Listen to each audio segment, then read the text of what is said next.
Ang mga sumunod na araw ay parang isang tahimik na apoy. Sinubukan ni Alessa Cortez na lumaban, sa loob ng 48 oras. Kumapit pa rin siya sa pantasya na aayusin ni Vincent ang lahat, na mananatili sa kanyang mga kamay ang bahay, na ang iskandalo ay isang nagdaang bagyo lamang, at pagkatapos ay babalik ang mga paglalakbay, ang mga regalo, ang mga hapunan sa mga restaurant kung saan sa tingin niya ay mahalaga siya. Ngunit mabilis na dumating ang katotohanan, masyadong mabilis. Una, ang law firm na namamahala sa pagbebenta ay dumistansya mula sa anumang garantiya sa properties habang nagpapatuloy ang kaso laban sa asset. Pagkatapos, hinarang ng bangko ang ilang transaksyon na may kaugnayan sa maintenance ng bahay. At sa wakas, tumigil na si Vincent sa pagsagot sa kanya nang may parehong kumpiyansa gaya ng dati. Dahil kayang magpanggap na matapang ang isang tao basta't pabor sa kanya ang lahat. Nagsimula ang mahirap na bahagi ng matuklasan niya na ang kerida ay hindi pala isang tropeyo, kundi isang utang. Si Alessa ang unang nang iwan sa kanya. Nalaman ko ito pagkalipas ng 1 linggo, hindi dahil sa kuryosidad, kundi dahil ipinaalam sa akin ng abogado ko na sinubukan niyang makipag-ayos ng hiwalay para sa isang palihim na pag-alis sa alitan, na sinasabing hindi niya alam ang tungkol sa pagsasama ng mga pondo, isang desperadong kasinungalingan. Isa na naman. Hindi ito gumana, nanatili ang bahay na yun sa ilalim ng mga batas hudisyal, at umalis si Alessa halos kasabay ng kanyang pagpasok.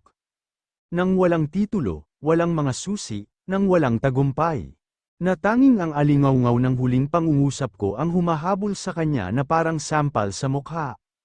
Tanungin mo ang abogado mo kung ikaw ang owner, isang bisita, o ang katulong. Sa kabilang banda, mas matagal bago bumagsak si Vincent. Ilang linggo niya akong tinawagan, nagpadala siya ng mga bulaklak. Nagpadala siya ng mahahabang liham, puno ng nahuling panghihinayang at mga pariralang maaaring tila nakaaantig kung hindi lang dumating ang mga ito matapos ang isang kalkuladong pagtataksil. Hindi ako sumagot, hindi dahil sa nasisiyahan akong makita siyang nagmamakaawa. Pero dahil may naunawaan ko na ring isang mahalagang bagay, ang panghihinayang ng ilang tao ay hindi nagmumula sa pinsalang dulot nila, kundi sa halagang kinailangan nilang bayaran sa huli. At wala na akong balak na bayaran pa siya kahit kailan. Ang anak kong si Evan ang tanging prioridad ko simula pa lang. Siya ay 7 taong gulang at ang mga matang iyon ay masyadong mapagmasid para sa kanyang edad, palaging napapansin ng mga bata ang pagyanig sa hangin, kahit papilit itong itago ng mga matatanda sa likod ng mga nakasarang pinto at mahinahong ngiti. Isang gabi, habang kinukulit ko siya, tinanong niya ako sa mahinang boses. Hindi na ba titira si Daddy dito? Natigilan ako ng saglit. Pagkatapos ay umupo ako sa tabi niya at hinaplos ang buhok niya. Hindi, mahal ko, hindi ngayon, tiningnan ni Evan ang maliliit niyang kamay. Dahil ba ito sa isang masamang nagawa ko? Yun lang ang sandaling yun, sa buong prosesong yun, nang makaramdam ako ng matinding kabog sa dibdib ko. Agad akong lumapit at hinawakan ang maliit niyang mukha sa pagitan ng aking mga kamay. Makinig kang mabuti, hindi mo kasalanan ang lahat ng ito, wala ni isa man dito, ang mga problema ng matatanda ay para sa mga matatanda, wala kang ginawang mali. Nagniningning ang kanyang mga mata, walang katiyakan. At sasamahan mo ba ako? Niyakap ko siya ng may tahimik na lakas, yung tipong lakas na walang ingay pero kayang suportahan ang isang buong mundo. Lagi, simula noon, nagbago na ang bahay ko, hindi sa paraang eskandaloso. Hindi magdamag, pero nagbago ito, napuno ito ng kakaibang kapayapaan. Isang mas tapat, hindi na kailangang magpanggap na maayos ang lahat para lang mapanatili ang isang kasinungalingan, hindi na kailangang ayusin ang mga schedule, katahimikan, at mga ngiti para lang maramdaman ng isang lalaking hindi tapat na siya ang sentro ng lahat. Nagpatuloy ako sa pagtatrabaho, tuloy-tuloy akong pumunta sa opisina. Patuloy akong nagsasara ng mga deal, pero nagsimula rin akong umuwi ng mas maaga ilang araw para lang kumain kasama si Evan, tulungan siya sa kanyang takdang aralin, at pakinggan siyang magkwento ng walang katapusang tungkol sa mga planeta, dinosaur, at mga kathang-isip na laro ng soccer kung saan siya palagi ang nakaka-score ng panalong goal. At sa gitna ng bagong rotinang iyon, isang hindi inaasahang pangyayari ang nagsimulang umusbong. Hindi isang bagong romansa, hindi pa. Una, ito ay isang bagay na mas mahalaga, ang posibilidad na maging mapayapa sa aking sarili. 2 buwan matapos ang iskandalo, naglabas ang hukom ng paborableng paunang desisyon, ang pondong ginamit sa pagbili ng properties ay, sa katunayan, ay maaaring pagtalunan ng alitan ng mag-asawa, at yun ang nagpalakas sa aking pinansyal na posisyon sa diborsyo. Si Vincent ay mas nalantad sa batas kaysa sa inaakala niya. Pagkalipas ng 3 linggo, pumayag siyang makipagnegosasyon. Wala na ang mapagmataas niyang tono gaya ng dati. Hindi na siya nagsasalita na parang yung lalaking akala niya kontrolado niya ang lahat. Dumating siya sa mediation, payat na payat, matanda na, dala ang pagod na hindi nagmumula sa trabaho kundi sa pagbagsak ng ego. Nang makita niya ako ay agad niya akong sinubukang lumapit.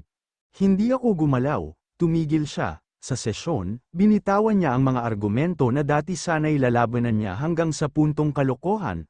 Tinanggap niya ang isang pamamahagi ng properties na mas pabor sa akin, formal na kinilala ang mga irregularidad sa pananalapi na nagawa noong kasal, at pumirma ng isang malinaw na kasunduan sa kustodiya kay Evan.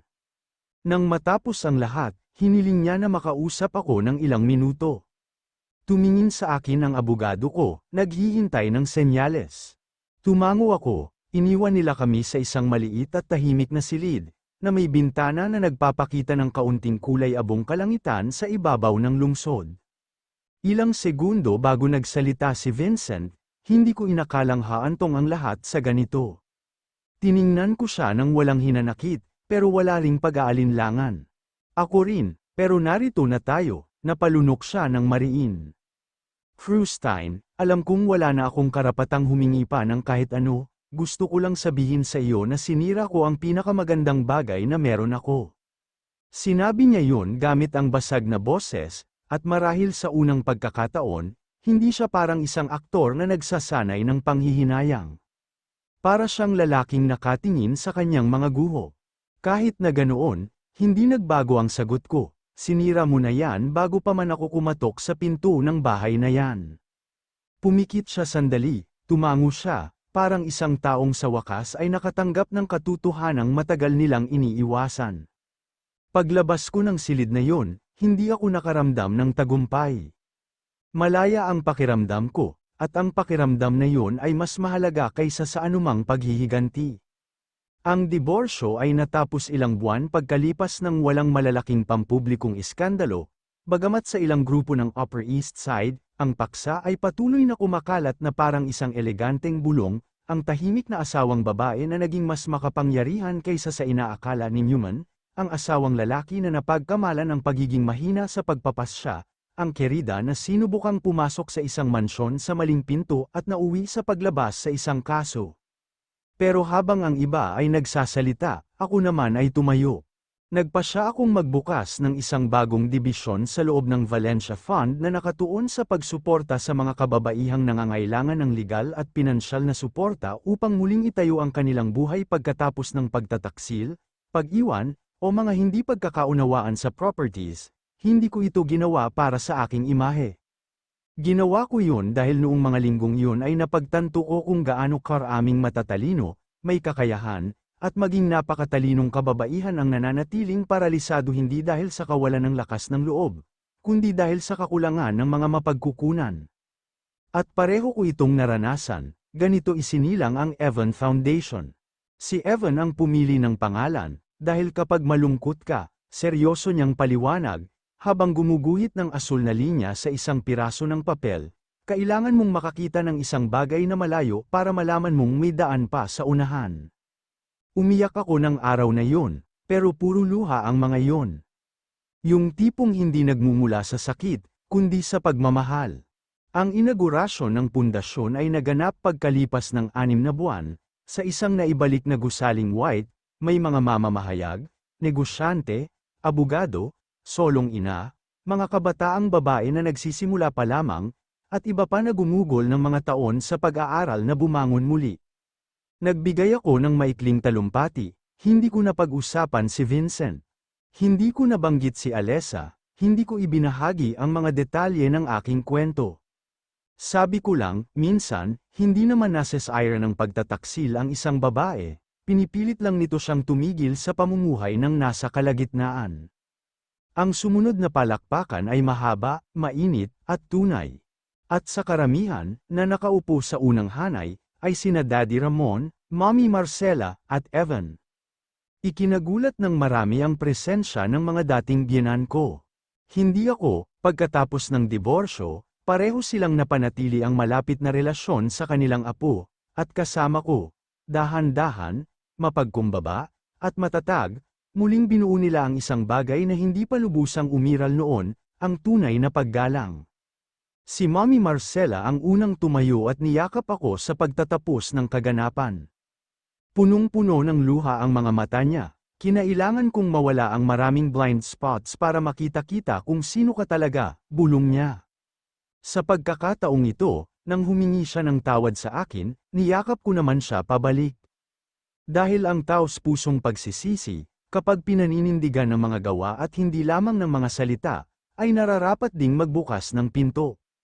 Nang gabing yun, pagkatapos umalis ng lahat, nakatulog si Evan sa likurang upuan ng kotse, yakap-yakap ang isang maliit na asul na lobo na ayaw niyang bitawan. Dahan-dahan akong nagmamaneho sa maliwanag na mga kalye ng lungsod nang tumunog ang aking telepono. Isa itong mensahe mula sa isang hindi nakasave na numero. Naisip ko na baka may kinalaman ito sa trabaho, pero hindi.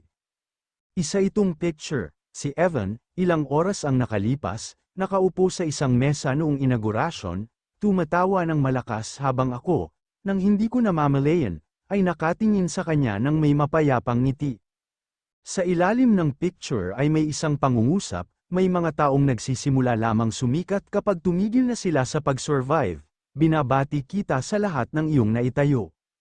Kumunat ang noo ko, tapos nakita ko yung pangalan sa baba.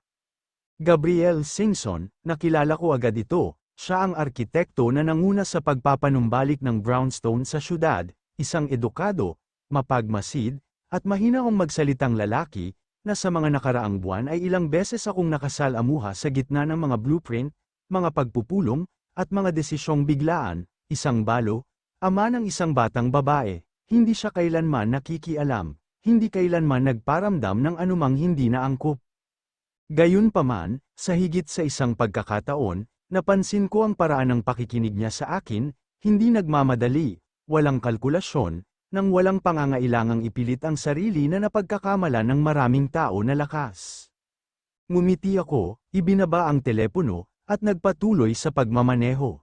Hindi ako nakasagot ng gabing yun, hindi dahil ayaw ko. Pero dahil sa unang pagkakataon sa mahabang panahon, hindi ako nagmamadaling punan ang anumang kakulangan. Kumpleto na ang buhay ko noon pa man, kung may papasok man dito, kailangan nilang gawin yun bilang kasama.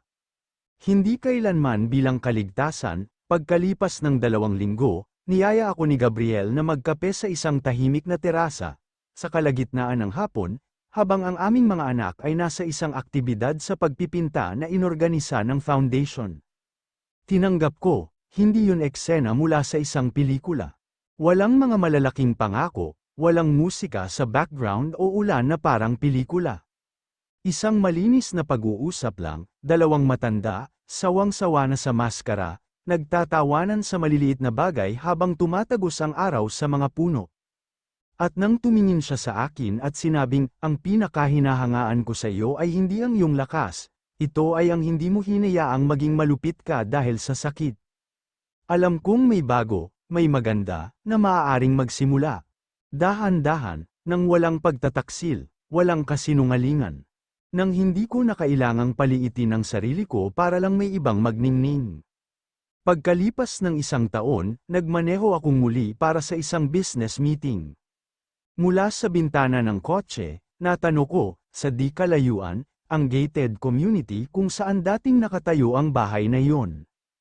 Hindi ako nakaramdam ng galit, hindi ako nakaramdam ng lungkot. Wala akong naramdaman kundi isang malalim na katahimikan. Dahil ang ilang mga address ay umiiral lamang upang ipaalala sa atin kung saan tayo tuluyang nagising. Nang gabing yun, bumalik ako sa aking tahanan kung saan hinihintay ako ni Evan sa sala na may dalang kalahating tapos na modelo ng solar system at asul na pintura sa dulo ng kanyang ilong.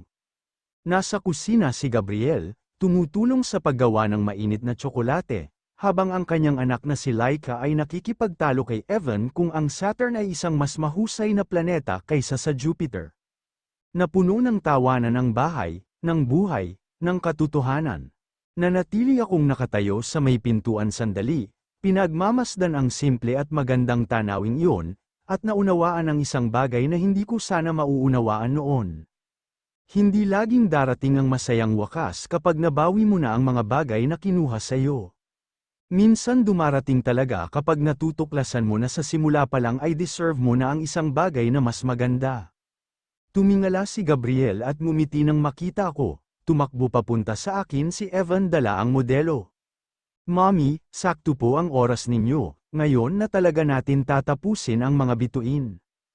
Itinabi ko ang bag ko, yumuko para halikan ang noo niya, at nang umayos ako ng upo, inilibot ko ang tingin sa mainit, maliwanag, at payapang silid na yon, ang parehong babae na isang araw ay tahimik na nakatanggap ng mensahe mula sa bangko, ngayon ay hindi na kailangang patunayan ang kahit ano. Dahil ginawa niyang ustisya ang pagtataksil, ang pagbagsak sa momentum, ang sugat ay patungo sa isang landas, at takot tungo sa isang tunay na tahanan, sa pagkakataong ito, oo.